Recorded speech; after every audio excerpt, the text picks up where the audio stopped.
الجنت حرمت علی الانبیاء حتی ادخلها، سارے نبیوں پر جنت حرام ہے جب تک میرا قدم نہ پڑے، اور ساری امتوں پہ جنت حرام ہے جب تک میری امت نہ داخل ہو جائے۔ تو پھر آپ کے لیے سواری آئے گی۔ لفظ تو ناقہ ہے، لفظ وہ ہے جو ہم سمجھ سکیں، حقیقت وہ ہے جو ہماری سمجھ سے بالا تر ہے۔ یہاں کا اونٹ تو عجیب سا ہوتا ہے، فَلَا يَنظُرُونَ إِلَى الْإِبِلِ كَيْفَ خُلِقَتْ، تو بدوؤں کے ہر وقت ساتھ ساتھ تھا، تو اللہ کہ وہ ویکھو تو صحیح میں میں بنایا ہے، تو بندے تو پتر بن جاؤ، کلمہ پڑھ جاؤ۔ تو ناقہ کا لفظ ہے، لیکن وہ ناقہ نہیں ہوگی، وہ کوئی جنت کی شایان شان چیز ہوگی جو آئے گی، اس کے سب زمرد کے پر ہوں گے، اڑتی ہوئی وہ سواری آئے گی ایسے، اور آ کر لینڈ کرے گی جیسے ہیلی کاپٹر لینڈ کرتا ہے۔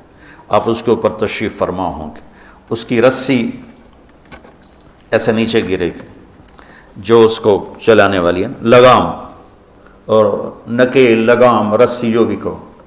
رسی کے گرنے کا مطلب ہے کہ اس سواری کو چلانے والا کوئی ڈرائیور آئے گا، کوئی کوشبان آئے گا، میرے نبی صرف اوپر بیٹھیں گے۔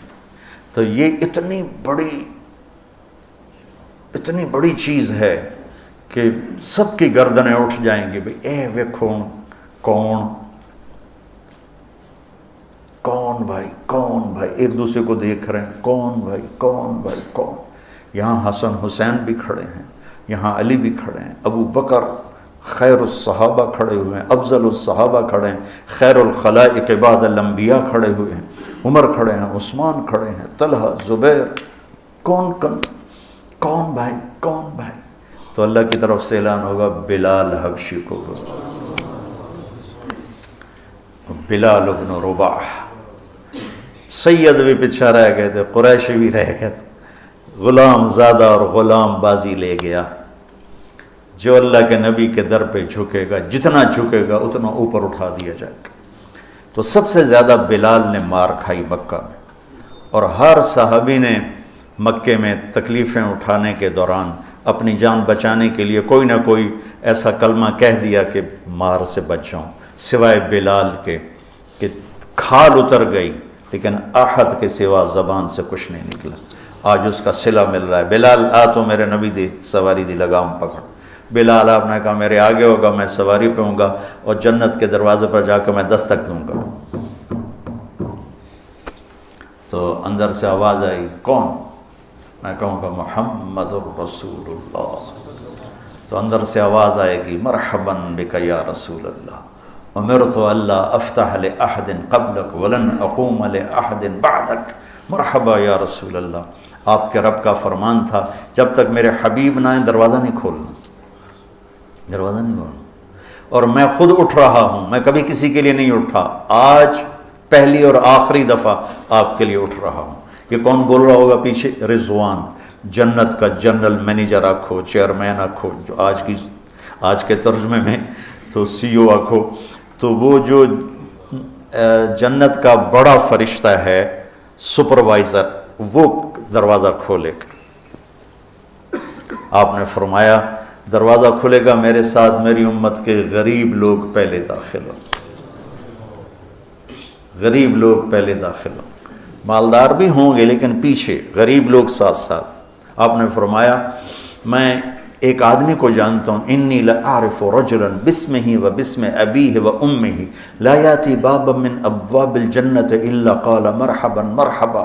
ایک میرا امتی جب آئے گا تو 8 دروازے پکاریں گے، حضور آپ ادھر سے تشریف لائیں، دوسرا دروازہ، حضور آپ ادھر سے تشریف لائیں، تیسرا دروازہ، حضور آپ ادھر سے تشریف لائیں۔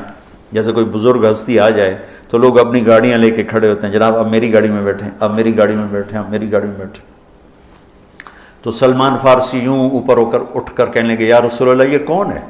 آپ نے کہا ہوا ابو بکر ابن ابی قحافہ، یہ ابو بکر ہے جس کو جنت کے 8 دروازے پکاریں گے۔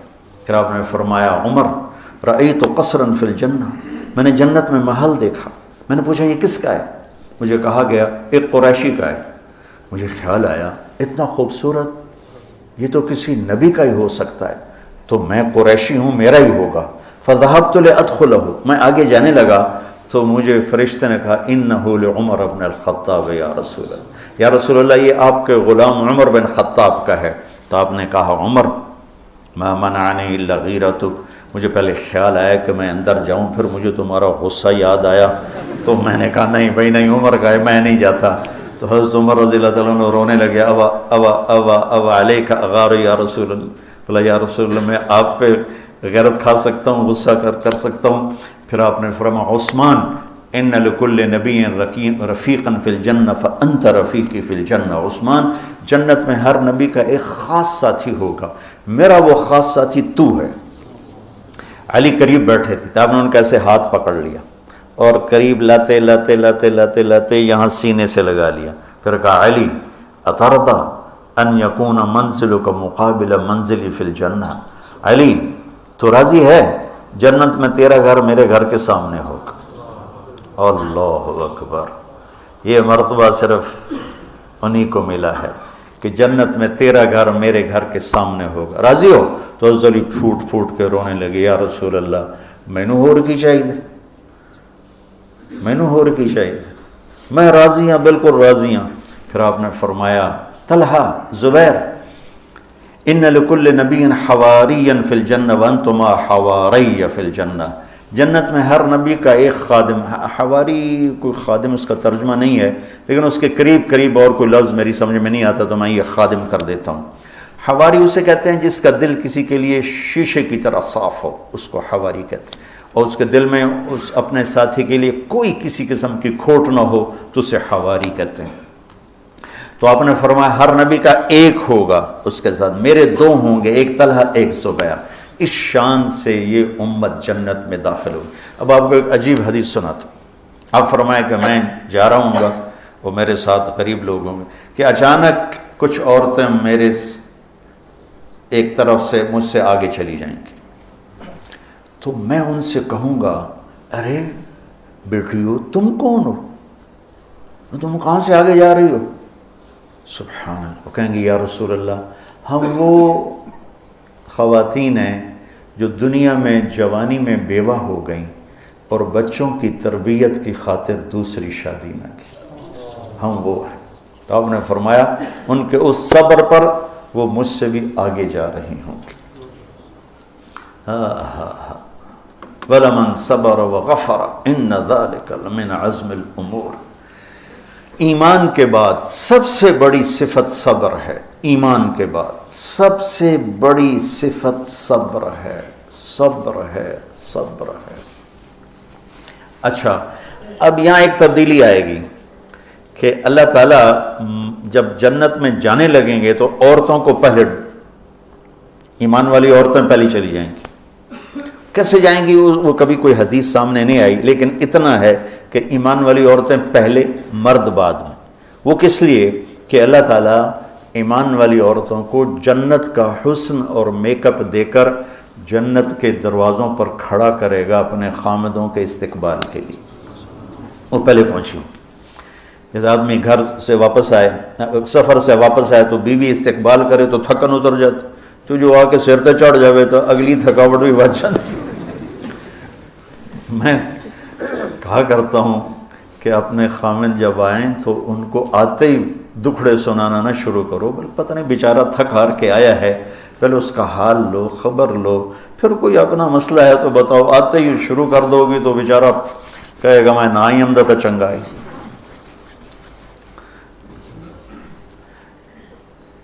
وَلَهُنَّ مِثْلُ الَّذِي عَلَيْهِنَّ بِالْمَعْرُوفِ. اللہ نے عورت پہ حق رکھا ہے خامد کا اور عورت کا حق رکھا ہے خامد پر. میں عورتوں کے حقوق بہت بتاتا ہوں لیکن مردوں کے بھی ہیں. میرے نبی کے پاس ایک لڑکی ہے کہ میری شادی ہو رہی ہے، میرے خامد کا میرے اوپر کیا حق؟ تو آپ نے فرمایا تیرے خامد کے جسم پہ پھوڑے نکل آئیں اور ان میں پیپ پڑ جائے اور تو اس زبان سے چاٹ چاٹ کے اس کے زخم دھوئے صاف کرے تو بھی تو نے خامد کا حق ادا نہیں کیا. بیلنس کیا میرے نبی نے، بیلنس کیا. میں زیادہ اس لیے بتاتا ہوں کہ ظلم و زیادتی زیادہ تر عورتوں پر ہو رہی ہے، اور یہ نہیں کہ کوئی عورتوں کی طرف سے ظلم نہیں، وہ بھی ہے لیکن وہ تھوڑا ہے، اور مردوں کی طرف سے ظلم بے پناہ ہے، بہت زیادہ ہے. عورت کمزور ہے، کمزور جسم ہے، وہ اس میں بھی آ جاتی ہے سرکشی، لیکن زیادہ جو کہ مردوں کی طرف ہے، تو آپ تشریف لے جا رہے تھے، اونٹ نے آپ کو سجدہ کیا، آپ کے پاؤں میں سر رکھ دیا، تو صحابہ نے عرض کی یا رسول اللہ یہ اونٹ آپ کو سجدہ کر رہے، ہم نہ کریں؟ ہمارا تو زیادہ حق ہے۔ آپ نے کہا نہیں، میری شریعت میں سجدہ صرف اللہ کو ہے، ہاں اگر ہوتا تو میں بیوی سے کہتا اپنے خامند کو سجدہ کرے۔